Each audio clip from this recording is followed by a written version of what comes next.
자, 이번 시간에 우리 버스에 대해서 같이 한번 살펴보도록 하겠습니다.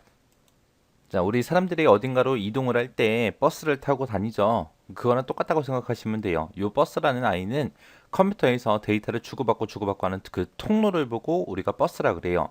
그 사용 용도에 따라서 이제 내부 버스, 외부 버스, 그리고 확장 버스 그렇게 세 가지로 나눠집니다. 자, 이 내부 버스라는 건 말 그대로 CPU에서 사용하는 거예요. CPU 내부에서 각 레지스터 간에 데이터를 전송할 때 그때 사용되는 통로를 보고 내부 버스라고 합니다. 그 버스의 폭에 따라서 이제 16비트, 32비트, 64비트 이렇게 세 가지로 구분이 돼요. 얘는 말 그대로 그냥 CPU 내부에서 사용되는 버스다. 그 다음에 이제 외부 버스예요. 외부 버스를 다른 말로 시스템 버스라고 그렇게 부릅니다.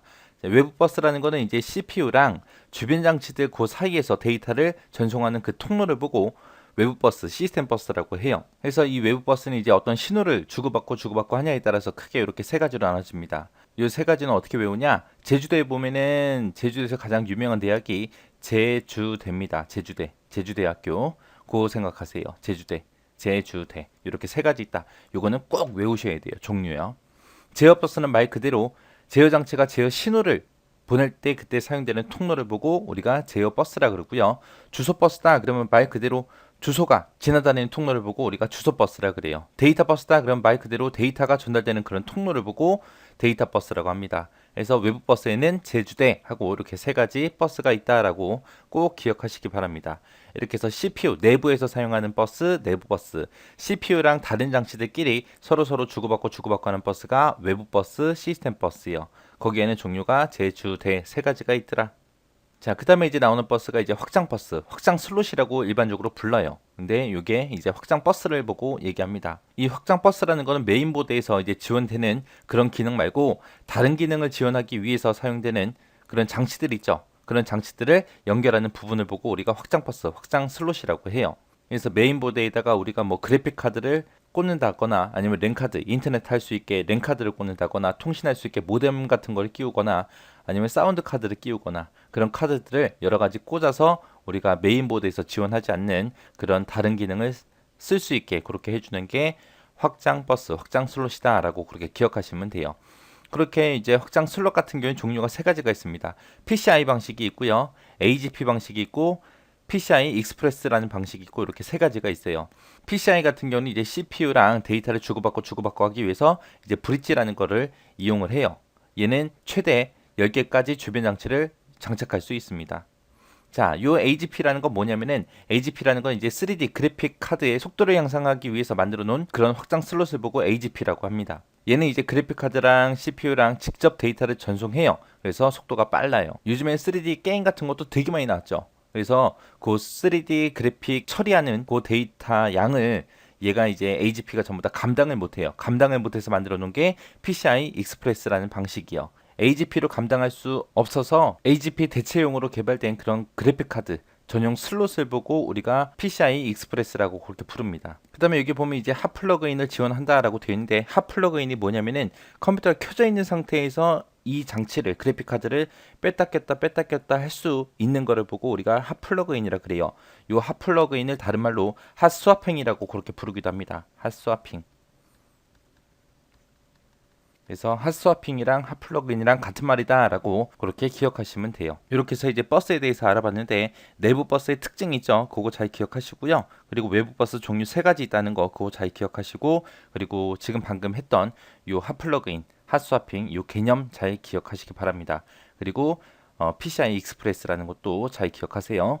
AGP라는 것 대체용으로 개발된 그래픽카드 전용 슬롯을 보고 PCI 익스프레스라고 해요.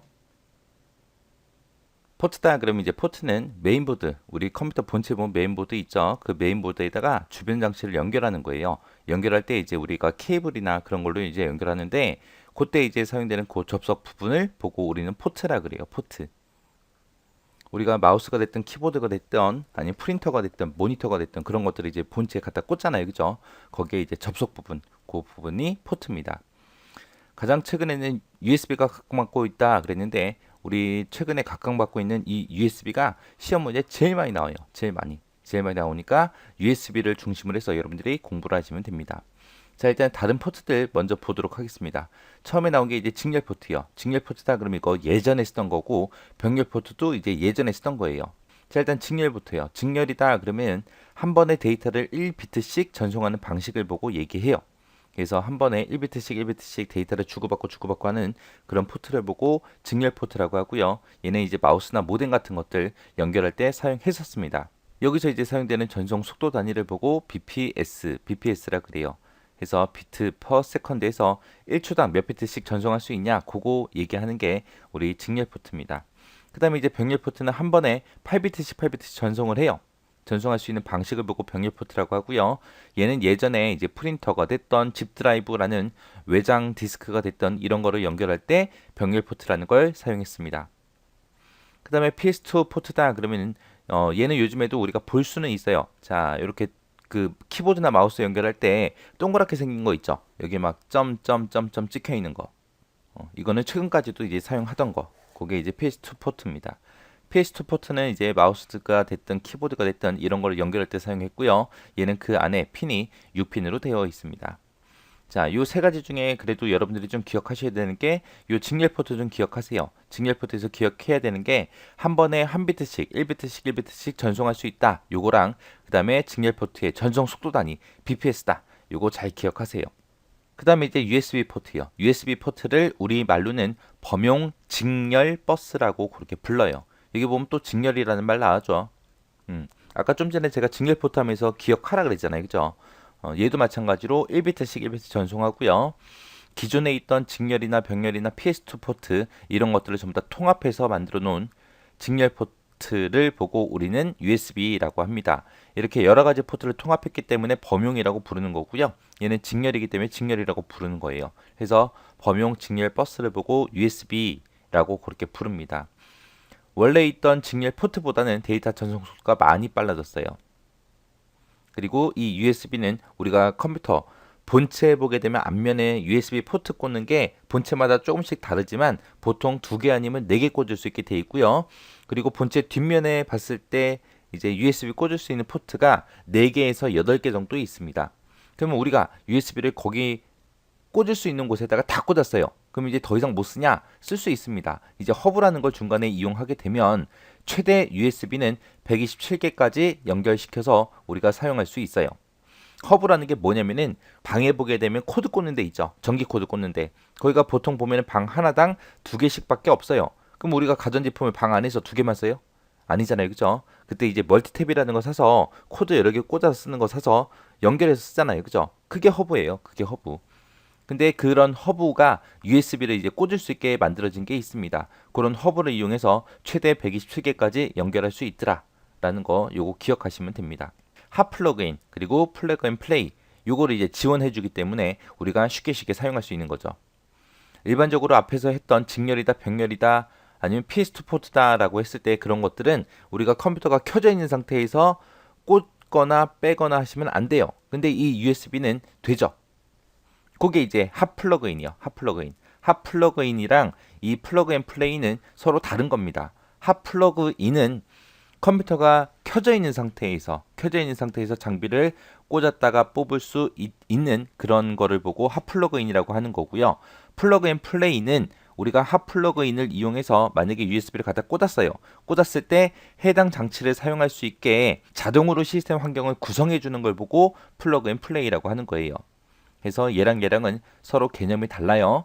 기능들을 지원해 주기 때문에 우리가 USB를 많이 사용하는 거죠. 그래서 요즘에 웬만한 것들은 다 USB로 돼 있죠. 그래서 뭐 마우스가 됐던 키보드가 됐던 모니터가 됐던 아니면 PC 카메라가 됐던 아니면 프린터가 됐던 디카가 됐던 이런 것들이 전부 다 USB로 다 되어 있습니다. 그래서 웬만한 것들은 전부 다 USB로 다 나와요. 나와서 우리가 쉽게 쓸 수 있게 그렇게 많이 USB 포트를 사용하고 있습니다. 그 다음에 이제 전송 속도요. USB도 이제 계속해서 발전하고 있습니다. 왜? 데이터 용량이 점점 커지니까 거기에 맞춰서 USB 전송 속도도 빨라져야 우리가 컴퓨터를 빨리빨리 쓸 수 있겠죠. 그래서 제일 처음에 만들어진 게 USB 1.0. 이때는 이제 1.5 Mbps. 그 다음에 USB 1.1은 12 Mbps. 그 다음에 2.0이다. 그러면 얘는 480 Mbps. 그 다음에 3.0이다. 그럼 이제 5GBps까지 전송할 수 있고요. 그 다음에 USB 3.1이다 라고 하게 되면 10GBps까지 전송할 수 있습니다. 이렇게 해서 전송 속도도 점점 빨라진다. 그리고 이 전송 속도 수치 있죠. 수치는 조금 기억하셔야 돼요. 얘가 숫자들이 이렇게 여러 개 써 있고 버전도 여러 개 있다 보니까 이게 이제 시험 문제에 나와요. 다음 중 USB 전송 속도가 잘못 적재어진 거 찾아라 그런 식으로 나오니까 전송 속도 기억하셔야 돼요. 그 다음에 이제 이런 거마다 이제 연결되는 단자 색깔이 달라요. 그래서 2.0 이하다 그러면 그냥 검은색으로 생겼고요. 3.0이다 그러면 이제 파란색으로 생겼습니다. 그리고 3.1 같은 경우에는 하늘색이나 빨간색 그렇게 해서 USB 단지가 색깔이 그렇게 서로 달라요. 그래서 이제 우리는 단자 색깔을 보고 이제 어떤 거다 구분해서 사용하시면 됩니다. 자, 그 다음에 이제 IE1394예요. 1394 요 케이블 같은 경우에는 이제 애플사에서 만들었어요. 애플사에서 맥킨토시라는 컴퓨터가 예전에는 있었거든요. 그 컴퓨터를 위해서 만들어 놓은 직렬 인터페이스 방식을 보고 IE1394라고 그래요. 그리고 얘도 마찬가지로 핫플러그인이라는 이런 기능들 지원해 주고요. 얘는 주변 장치를 최대 63개까지 연결할 수 있게 그렇게 되어 있습니다. 얘는 일반적으로 우리가 사용하는 주변 장치들을 연결하기 위해서 만들어 놓은 건 아니고요. 얘는 이제 어떤 걸 연결시키냐? 디지털 가전기기 있죠. 디지털 가전기기, 디지털 캠코더 같은 것들, 이런 디지털 가전기기를 컴퓨터랑 서로 연결시킬 수 있게 그렇게 만들어 놓은 게 IE1394예요. 그래서 여기서 이제 직렬 인터페이스다라는 거 잘 기억하시고요. 그리고 얘는 최대 63개까지 연결할 수 있다. 주로 디지털 캠코더 같은 디지털 가전기기를 연결하기 위해 사용한다. 그리고 애플사에서 만들었다. 이 네 가지는 꼭 기억을 하시기 바랍니다. 그 다음에 이제 IRDA요. 얘는 이제 적외선을 사용해서 주변 장치와 통신하는 방식을 보고 얘기해요. 우리가 적외선을 사용하는 거다라고 하게 되면 뭘 생각하면 되냐면은 우리 집에서 사용하고 있는 리모컨 있죠. 뭐 TV가 됐던 에어컨이 됐던 그런 가전제품의 이제 리모컨들이 전부 다 이 방식 쓰는 거예요. 그리고 우리 노래방 가서 이제 노래 부를 때 마이크 잡고 이제 노래 부르죠. 그 마이크 중에 이제 무선 마이크 있어요. 그 무선 마이크도 이 방식을 사용합니다. 그래서 얘는 노트북이 됐던 주변 장치가 됐던 이런 것들을 서로 짧은 거리에서 무선으로 통신할 수 있게 만들어 놓은 게 IRDA입니다. 그 다음에 이제 HDMI요. HDMI는 여러분들이 많이 들어보셨을 거예요. 영상이 됐던 음성이 됐던 이런 거를 하나의 케이블로 전송하는 그런 디지털 포트를 보고 우리가 HDMI라고 합니다.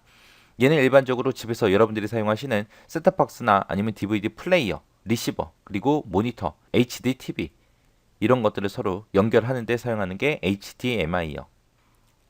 디스플레이 포트다 그러면 디스플레이 포트는 PC 업계에서 중심이 되어서 개발한 그런 디지털 포트를 보고 우리가 디지털 포트라고 해요. 얘는 이제 뭐 TV가 됐던 모니터가 됐던 이런 디스플레이 장치에다가 화면 전송해주는 그런 포트입니다.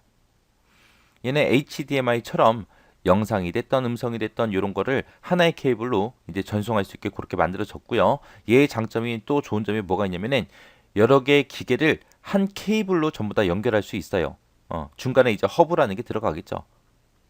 허브라는 게 들어가서 멀티탭처럼 허브라는 게 들어가서 여러 기계를 한 케이블로 연결한 다음에 각각의 기기에다가 전부 다 신호를 전송할 수 있어요. 그래서 여러 개의 화면에 서로 다른 화면이 서로 다른 모양이 서로 다른 그림이 나타나게 할 수 있다는 거예요. 그게 이제 디스플레이 포트요.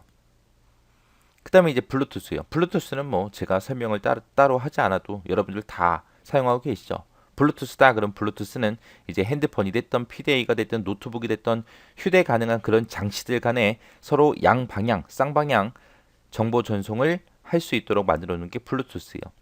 얘는 스웨덴의 에릭슨이라는 사람이 최초로 만들었어요. 근거리 무선 통신이 가능하게 해주는 그런 통신 방식을 보고 우리는 블루투스라고 합니다. 요거를 이제 만들 때 IEEE 802.15.1번이라는 이 규격을 사용해서 만들어 놓은 거예요. 그래서 블루투스는 뭐 우리 헤드셋도 블루투스고 요즘에는 웬만한 게 다 거의 다 블루투스로 연결을 시키죠. 이어폰 같은 것도 그렇고요. 이렇게 해서 이제 포트에 대해서 알아봤는데 여러분들이 중점적으로 보셔야 되는 게 USB요. 그리고 IEEE 1394 그리고 우리 블루투스 이 세 가지는 꼭 기억하셔야 돼요. 자, 바이오스다 그럼 바이오스는 베이직 인풋 아웃풋 시스템의 약자예요. 그래서 컴퓨터에서 일어날 수 있는 기본 입출력 장치나 메모리나 하드웨어 이런 작동에 필요한 명령어들을 모아놓은 그런 프로그램을 보고 우리는 바이오스라고 해요. 자, 이 바이오스에서는 여러분들이 특징을 정확하게 좀 알고 지나갔으면 좋겠습니다. 이 바이오스라는 아이는 롬에 저장돼 있어요. 롬에 저장돼 있어서 얘를 다른 말로 롬바이오스라고 그렇게 많이 부릅니다.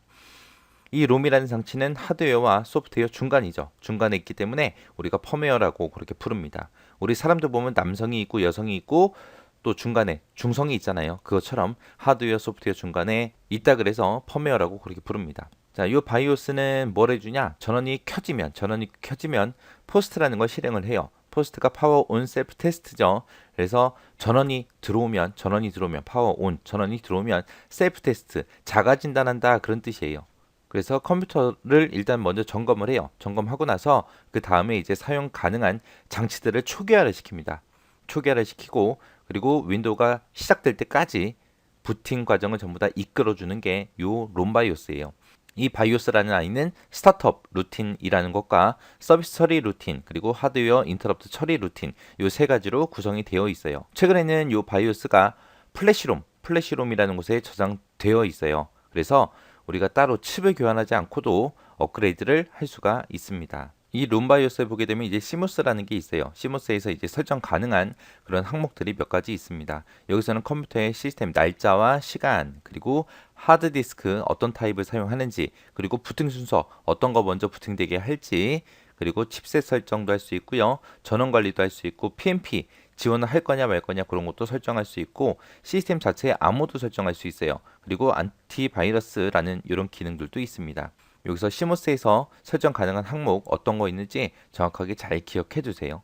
그리고 요 위에 있던 특징들 그것들 위주로 해서 여러분들이 공부하시면 될 것 같습니다.